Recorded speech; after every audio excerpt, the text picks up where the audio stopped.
that is used to treat this problem.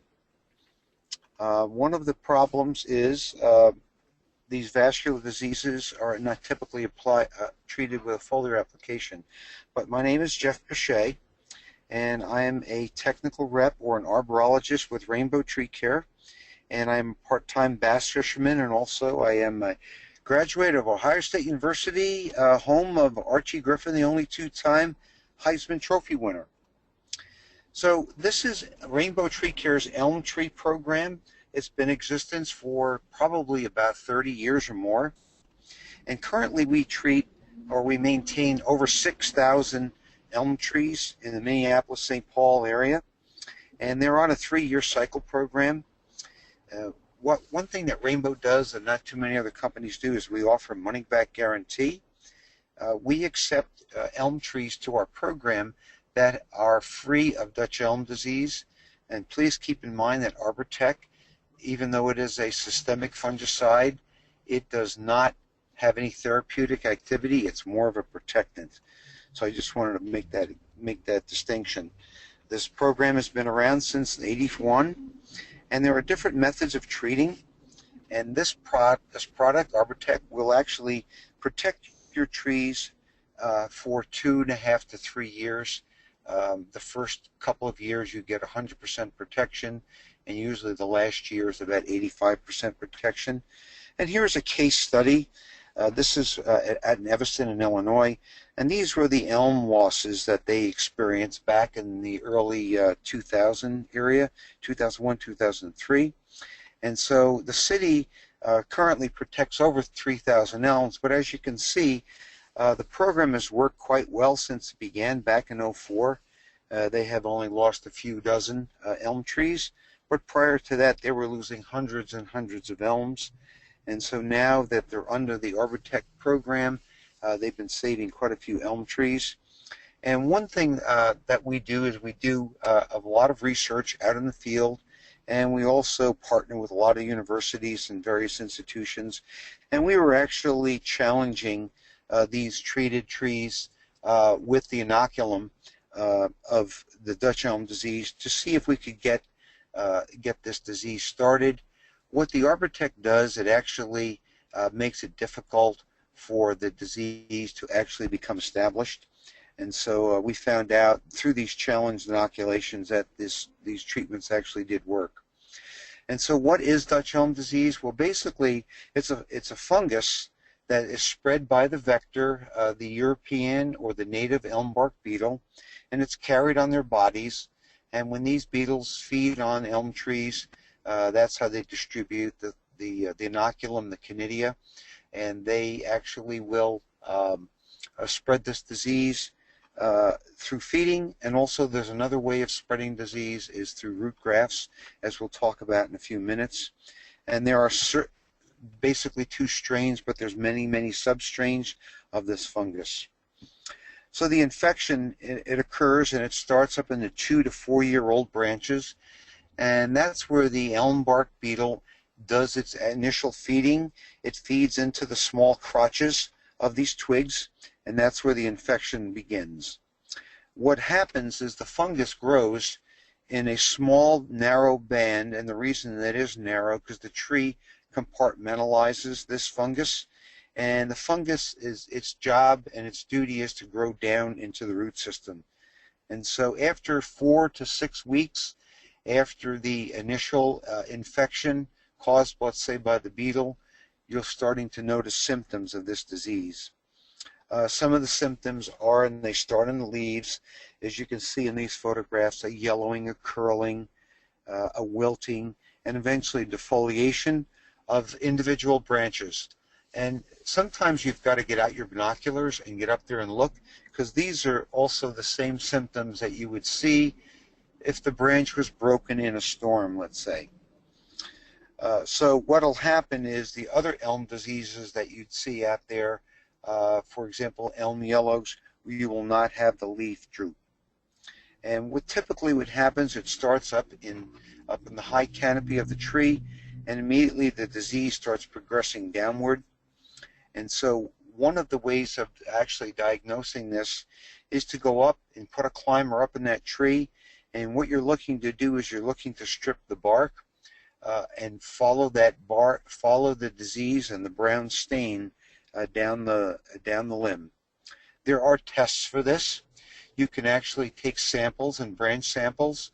You take 1-inch diameter branches, maybe take 5 to 6 different sections, and what you would do is take it from fresh wood, and you can send that to University of Minnesota. The diagnostic lab will able to identify that and culture that out. But one thing that you'll see is that this fungus with the brown stain is actually 5 to 10 feet beyond where the stain is.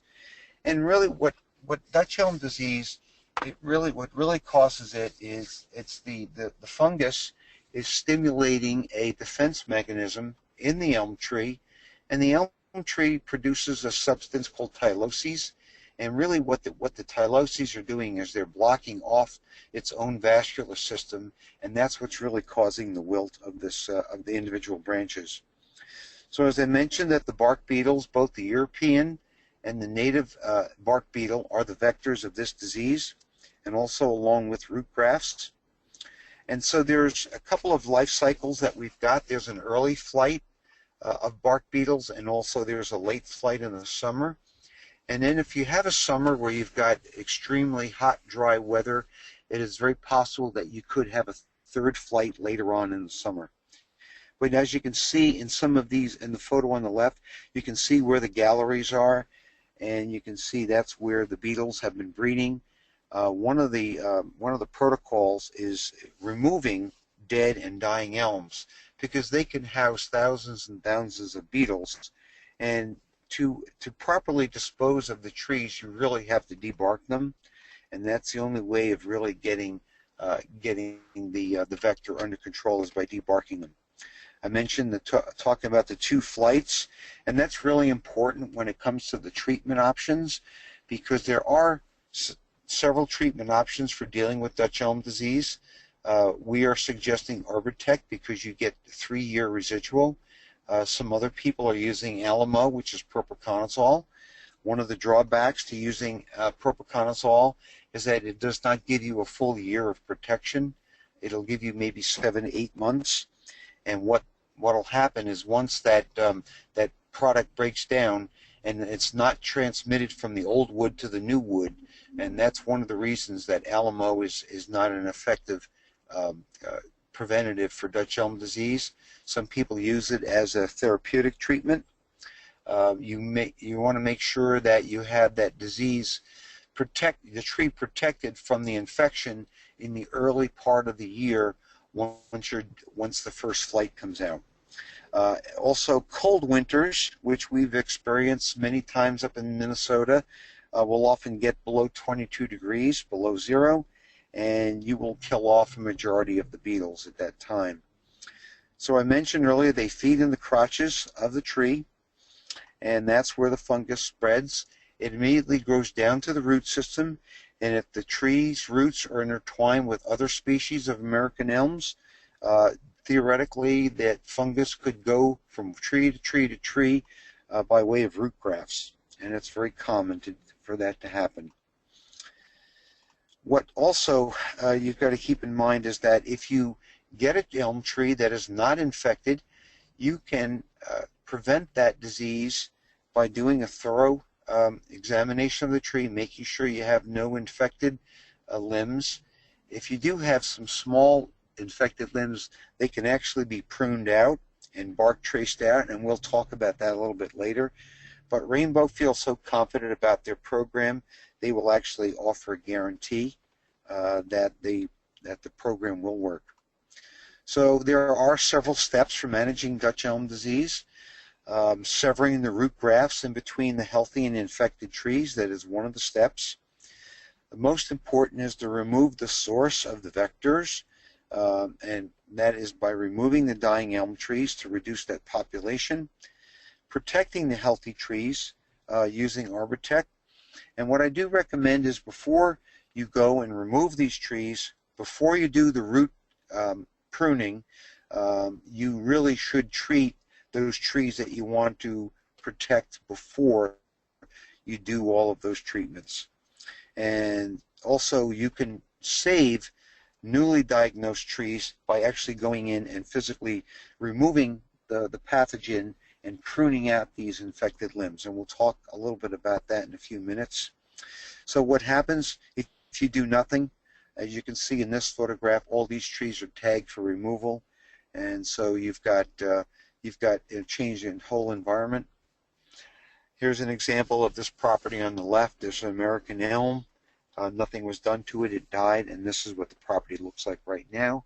Now it looks like that spruce tree is getting a lot more light, but look at all the loss of benefits that that tree at one time provided. Removing the dying elms, it's very important. Get rid of those elms, debark them, because that's where the beetles are breeding.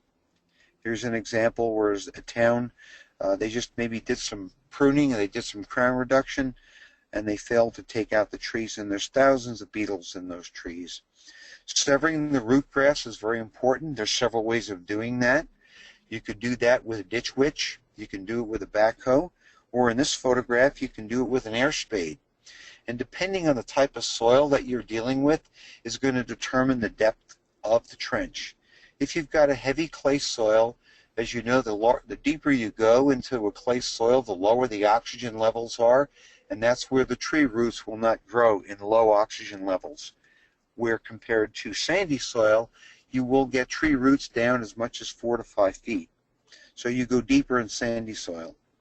Using the air spade is really advantageous, especially if you're near utilities, where a backhoe or ditch witch would be causing some problems, and you would have the potential of hitting a line, hitting a gas line or electric line. You can use trenchers in open areas. And so one thing I just want to point out is that you've got sewer pipes, you've got streets. They are fairly effective in actually preventing the roots from grafting, but driveways, which only go down several inches, just like sidewalks, are not. The roots will grow underneath them. So one of the things that we want to emphasize is you really only want to protect healthy and valuable elms. You want to inspect the health of the tree, the integrity. You want to make sure that tree is structurally sound as a good candidate. You want to look at the crown. You want to look at the codominant leads. You want to look at the presence of decay. Also, you want to look at the support roots, the buttress roots, to see if they show any signs of decay. So you want to make sure you have a good candidate. And so how do we do this? We administer Arbotect through a system called macro infusion. And basically what we're doing is we're injecting into the root flare of the tree, we're injecting water and the systemic fungicide Arbotect in sufficient quantities that we get uptake in throughout the tree. We want to get good distribution up into the canopy of the tree. And this will give you about 3 years of growing of control.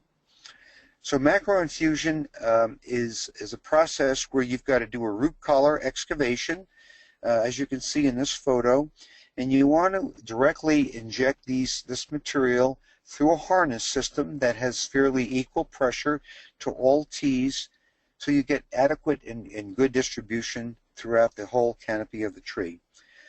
The way you determine the number of sites is you measure the diameter at 4.5 feet above grade. You multiply that times 1.3, and that will give you the number of infusion sites around the base of that tree. So as I mentioned, you want to get good equal distribution, and you need sufficient quantities of water to get that fungicide up where the bark beetles are feeding. They're feeding in the 2 to 4 year old twigs up high. And so that is most important. And the photo on the right, you can see there's a canker that is on a sycamore tree. And macro infusion using Arbotect will also dry up these cankers as well. So this is a little history about Arbotect. It was created by Merck. It's owned by Syngenta. And typically the average tree requires 30 to 45 gallons of solution. I recently did a 36 in diameter elm tree, and it took a total of 49 gallons of solution. And that time took me probably 45 to 50 minutes for uptake. It takes a little longer for the root collar work and setting up the harness system, but the actual uptake time went about a gallon a minute, so it went fairly quickly. And this will be in the tree for 3 years, it moves from the old wood into the new wood. And also we've done, as I previously mentioned, challenge inoculations that will prove and show that we've gotten 100% control the first 2 years and then 85% the third year. There's been some talk about using propiconazole, which is LMO, and the only drawback to that is it only gives you about 8 months of protection, and it's not there long enough to get the first flight of the elm bark beetle in the early spring, and it does not migrate into the new wood. So where the yearly treatments of LMO can also cause excessive wounding. So if you're wounding a tree annually, there is a potential for some problems where 3 times, once every 3 years is a much better option. And I mentioned also there's no protection during that period between April and May when you get the first flight. These are some of the limitations of Arbotect macroinfusion. It will not save infected trees, and so it has no therapeutic action, and it also does nothing about root grafts as well. It is very important, like I mentioned, just to know where that fungus is. And looking at the close proximity, I would assume, due to the age of these trees, that there is some root grafting being done. The tree on the left is thoroughly infected, and I'm sure that the disease and the fungus has gotten into the root system and moved on to the other trees. So you just want to make sure that trees that are in close proximity to an infected tree like this are probably not good candidates for the treatment. So this is where we have to come in and do the isolation. We've got to go in and do the trenching. Mention that the root flare is more important because the lower you go on a tree's trunk on the root flare, that's where you get thicker sapwood, and that's where you get better uptake, better distribution, and also the wound closure is much more rapid down below. As you can mention, better lateral chemical movement, less wounding. If you go up higher in the tree, you could probably still get uptake, but operationally it would not be very advantageous. You'd probably be there 2 to 3 times as long if you went up higher up on the main trunk. One of the most important things to do is to have a brush and a hand trowel. You're using the brush to actually brush off a lot of the soil, because that is one of the ways of these sharp drill bits become dull.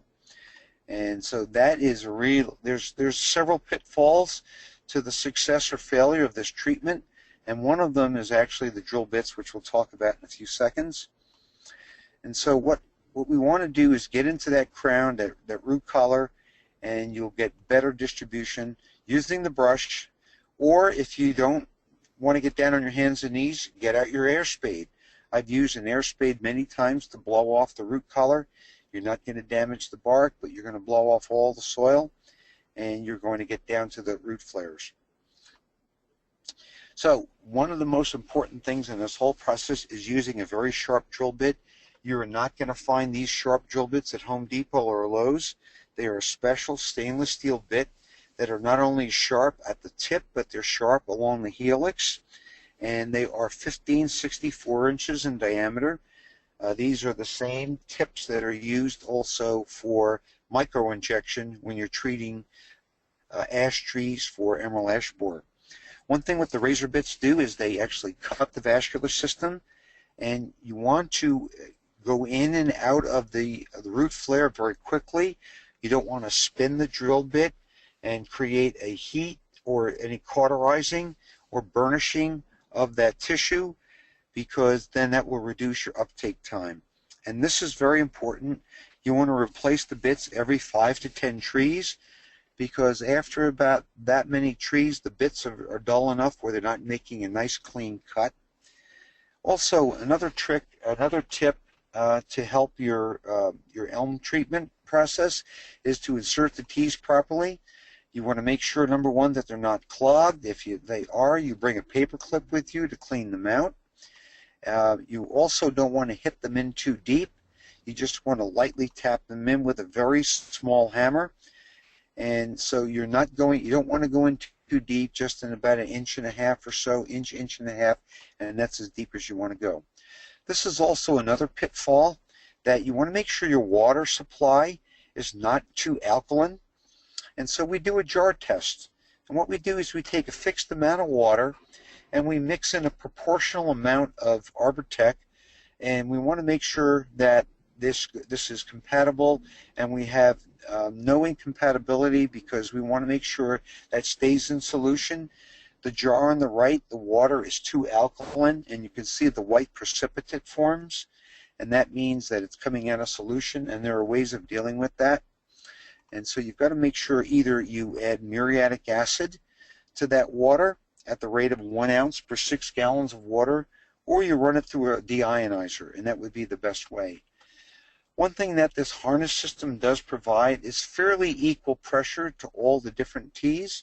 So you can see on the left here we've got our supply of ready-to-use solution with a pump. It's pressurized. It goes down to the first tee.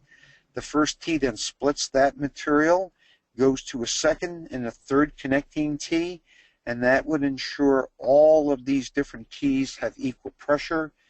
One thing, as you're starting up this system, there oftentimes you could get air in these lines, so you want to pull out these tees at 12 o'clock and 6 o'clock to remove that air. And before you put in your active ingredient, you want to make sure that you water test it and make sure none of the other tees are leaking, and you want to make sure you get your air bubbles out. Once you've proven that that your system is complete and not leaking, that's when you want to add in the active ingredient. So the dosing of Arbotect is linear on the label, but also the crown sizes are in that logarithmic to trunk size. So when we get trees that are over 28 inches, we do want to increase the dosage by 3%. And also keep in mind, Arbotect is mainly designed for American elms. If you've got some other elms like the red or slippery elm, or you've got an English elm, you would not need to go with the full dose. You could actually cut the dose in half. And also, we don't suggest injecting elms, let's say, that are less than 10 inches in diameter. And if you've got an American elm that's less than 15 inches in diameter, then consider reducing the dose by 50%. All of this information that we have is available, and if you type your questions in the dialog box in the lower right-hand part of the screen, and give us your information, your email, your contact information, we'll be very glad to send you out the application guide, the label, and also any other support literature that would be helpful when you actually get out and actually do these treatments. But as far as uptake time, it is fairly quick. I've done some large trees, like I suggested, 36 inches in diameter, 45 to 50 minutes. So if you're doing everything right, you're drilling in the right location, you're using everything, the right bits, you shouldn't be out there all that long. These are some of the pitfalls, like I mentioned earlier. You've got to change those bits. You don't want to treat too early because the xylem hasn't formed yet. You don't want to treat until the leaves are the foliage is in full leaf expansion, and it coincides with the seed drop.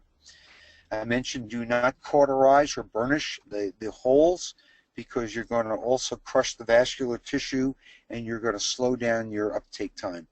You've got to make sure you're in the root flares. Make sure you use the correct number of tees. You want to have them fairly evenly spaced to get good distribution. And don't pound them in too far. Make sure when you're spreading the harness around the base of the tree, it's not laying in the soil that you've just excavated from the root collar work. So not a bad idea to take a tarp, take a 9x9 tarp, cut the center out of it, and wrap that around the tree to make somewhat of a tablecloth, and then you can lay the harness right on that plastic tarp to keep them from getting clogged up. And also you want to make sure that you have the other black tees or those distribution tees to ensure adequate pressure. Again, check your quality of your water. It's not a bad idea to buy a pH meter and to test the water prior to actually doing the treatments. And also you want to make sure that these trees are not already infected.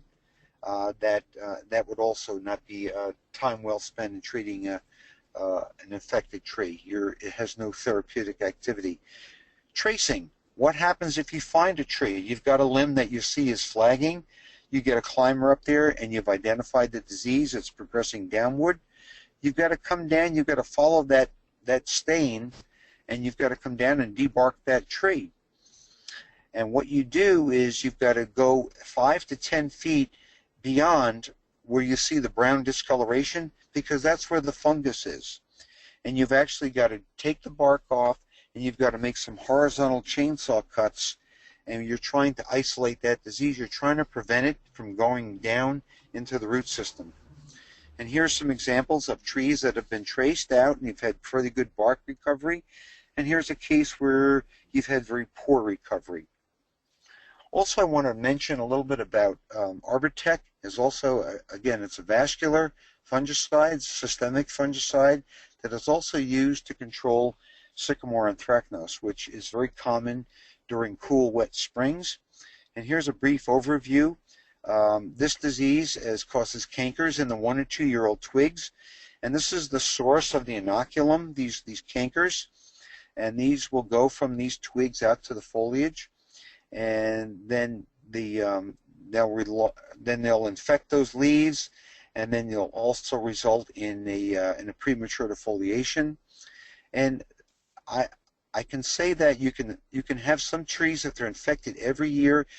They can also affect the health of the tree, and depending on the temperature and then the conditions in the spring, if we have a warm, dry spring, you're going to see a less incidence of this disease. If we have a cool, wet spring, you're going to see more and more infection, and that means if you're treating with a foliar application of propiconazole, which is another good suggestion, only for the leaf phase of it. The Arbotect dries up the cankers, but the propiconazole is also a good fungicide to control some of the foliar diseases as well. So we've got a couple of different stages of infection: the twig, the bud, the shoot, and we've got the leaf blight. And so they can be on the tree all at the same time. What we're really trying to do is we're trying to get those cankers dried up, because that's really where the source is of the inoculum. This disease can spread from within the tree, from cankers to another branch, or it can spread through rain and wind from trees that are growing side by side. These are the typical symptoms. You can see on the foliage. They'll get into the leaf, and it grows into the veins, and it gets right down through the petiole of the leaf, and then the petiole is attached to the twig, and that's where the canker starts to grow. So that's how it progresses. You can see it goes right down that leaf. So what you'll do is you'll see oftentimes the lower branches on the trees, they will often be infected first. That is where you get the poor air circulation, and so where compared to up high in the tree, where you get more wind, where the foliage has a tendency to dry out a little bit more readily, you're not going to have that much infection. The trees will defoliate prematurely, and that also is a key, because you do not want to treat this tree in the springtime. You want to wait until the tree is refoliated into the late summer, early fall, and that is the ideal time. Oftentimes a homeowner may contact you and say, I want you to do something now. Well, you as a professional arborist say, you really should not do anything now. You want to wait till the late summer. So operationally, it's not a bad idea, because usually your plant healthcare technicians are looking for something to do in August and September. So this is a great opportunity to add this to your work mix. So the fungus grows in from the foliage into the 1 and 2 year old twigs, as we mentioned, and that's where it overwinters. And this is where the Arbotect works very well to dry up these cankers. Here you can see the shoot blight portion of it. You can see it goes into the leaf and down the petiole, and it looks very similar, as they say, to frost injury. The defoliation will begin in early summer. You can see the cankers. The witch's brooms are a result of the cankers actually girdling the twigs. And so where you get this girdling of the twigs, where the canker is located, you get this proliferation of growth right in that area. So that's another good indicator of this particular disease. So we've pretty much covered the management of this. If you can do this combination, if you can treat with Arbotect at the same time, spray in the springtime at bud break and every 10 to 14 days after with propiconazole. That's also going to help reduce this disease. The treatment of Arbotect is not going to work right away. If you do a treatment this summer or fall, you're going to see a reduction in disease the next spring, but usually it's the year following that is where you're going to see your best results. Another suggestion is to use Cambistat. As long as you're going in and you're doing root collars to get to the root flares, I have done a combination Cambistat, propiconazole, and Arbotect treatments all on the same tree with very, very good results. The Cambistat is going to actually help with the infection. It's going to help make that foliage a little bit more resistant to infection from diseases. So when do we do this? The application timing, mid to late summer or to early fall. Do not do the trees in the springtime as imagined. Do not go too late once you get fall color or when the tree is starting to defoliate. And I mentioned the protection lasts the year after the application and will give you 3 years. And then, so that's basically my presentation. I hope I've helped you. My contact information, you can contact me at Rainbow, or if you have any other questions, go to treecarescience.com.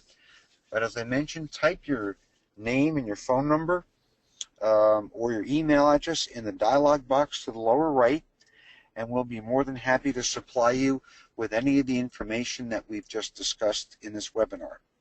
I appreciate your time and thanks for attending. Thank you.